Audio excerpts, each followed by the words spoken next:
Yang dimakruhkan dalam sholat adalah mendirikan sholat ketika makanan telah dihidangkan. Kalau makanan sudah dihilangkan, maka seorang hendaknya makan terlebih dahulu. Berdasarkan hadis Aisyah radhiyallahu taala anha, beliau berkata, aku mendengar Rasulullah SAW bersabda, la salata li hadrati ta'am, wala huwa yudafi'ul akhbathan.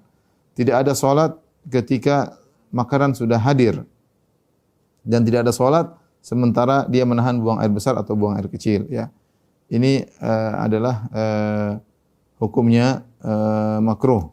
Ya. Jadi kalau ada makanan sementara hati kita sudah lapar, makan dulu. Kita sudah lapar, makan dulu, baru kemudian sholat. Jangan kita maksakan sholat sementara pikiran kita ke makanan. Ya. Demikian juga di sini menjelaskan bahwasanya kalau orang mau ingin buang angin atau ingin pipis, ya buang air kecil atau buang air besar, maka jangan dia tahan. Dia bertahan sholat dengan keringat dingin atau dengan secepat-cepatnya, jangan. Dia buang hajat dulu. Buang hajat dulu, baru kemudian dia wudu kembali, kemudian lanjutkan sholatnya. Karena inti sholat adalah wa aqimis sholata li dzikri. Dirikanlah sholat untuk mengingatku, kata Allah Subhanahu wa taala. Sementara kalau orang kelaparan kemudian makanan sudah hadir, dia ke masjid, maka dia akan terganggu dengan bayangan-bayangan tentang makanan tersebut, ya, terganggu. Kita manusia susah mengatur hati kita. Kalau dia lapar, Allah Akbar sholat, kapan segera pulang? Terbayang-bayang tadi kelezatan makanan tersebut. Ya. Makanya kata Ibnu Umar, "Idza wudi'a asya'u ahadikum wa uqimatis shalah fabda'u bil asya'." Kalau sudah dihidangkan makan malam, sementara sudah iqamat salat maghrib, salat isya, fabda'u bil asya', maka makan malam dulu. Wala ya'jal hatta yafrugha minhu. Ya, kata Rasulullah SAW dalam hadis Ibnu Umar, ya.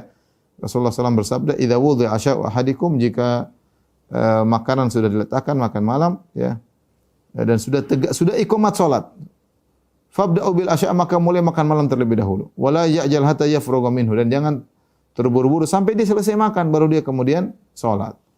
Demikian juga dalam hadis Ibnu Umar, "Yudha'u lahu at-ta'am wa tuqamus salat fala ya'tihi hatta yafrugh fa innahu la yasma'u qiraatul Quran." Ya, bahwasanya Ibnu Umar pernah letakkan makanan di sisi Ibnu Umar sementara sudah ditegakkan salat. Maka Ibnu Umar tidak pergi salat sampai dia makan. Wa innahu la yasma'u qiraatul imam. Sementara dia makan, dia mendengar bacaan imam. Imam sudah baca, dia makan santai. Yang penting dia sampai selesai. Karena sunnahnya demikian. Sunnahnya demikian. Agar orang tahu bahwasanya seorang bisa salat dengan tenang. Adapun dia tinggalkan makanan, dia salat, pikirannya terganggu. Ya. Khawatir dia mikir makanan, sehingga sebaiknya dia habiskan terlebih dahulu, baru kemudian dia salat meskipun terlambat, meskipun harus masbuk. Demikian juga tadi di antara makruh salat adalah salat dalam kondisi menahan buang angin, menahan buang pipis, ya, air kecil, dan menahan buang air besar. Ini semua mengganggu konsentrasi salat. Maka seorang membuang hajat terlebih dahulu, selesaikan hajatnya, baru kemudian dia kembali untuk salat, ya.